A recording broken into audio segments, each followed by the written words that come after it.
જ્યારે તમારા ક્રેડિટ કાર્ડનું બિલ જનરેટ થાય છે તો તમારી પાસે બે અમાઉન્ટ ચૂકવવાનો વિકલ્પ હોય છે. આમાંથી એક ટોટલ આઉટસ્ટેન્ડિંગ અમાઉન્ટ અને બીજી મિનિમમ અમાઉન્ટ ડ્યુ.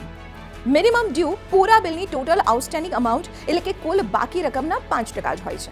જ્યારે લોકો પાસે પૈસા નથી હોતા ત્યારે તેઓ મિનિમમ અમાઉન્ટ ડ્યુ ચૂકવે છે. તેના ફાયદા મર્યાદિત અને ગેરફાયદા વધુ છે. ફાયદાની વાત કરીએ તો સૌથી મોટો ફાયદો એ છે કે તમે તમારી ક્રેડિટ એક્ટિવ રાખી શકો છો. તેનો અર્થ એ છે કે તમે બાકીની ક્રેડિટ લિમિટ માટે કાર્ડનો ઉપયોગ કરવાનું ચાલુ રાખી શકો છો. બીજો ફાયદો એ છે કે બેંક તમારા પેમેન્ટને ડિફોલ્ટ જાહેર નહીં કરે. આનાથી તમારો ક્રેડિટ સ્કોર સુરક્ષિત રહે છે. એક બીજો ફાયદો એ પણ છે કે તમે લેટ પેમેન્ટ ફીથી બચી શકો છો. હવે વાત કરીએ ગેરફાયદાઓની, તો ઊંચો વ્યાજ ચૂકવવું પડે છે. આઉટસ્ટેન્ડિંગ અમાઉન્ટમાં વધારે ઘટાડો નથી થતો. વધુ આઉટસ્ટેન્ડિંગના રકમના કારણે ઘટેલી ક્રેડિટ લિમિટ મળે છે. આનાથી વધારે કોઈ મોટું શોપિંગ પણ તમે નથી કરી શકતા. એટલે કે હવે ક્રેડિટ કાર્ડનો વાસ્તવિક લાભ તમે નહીં ઉઠાવી શકો.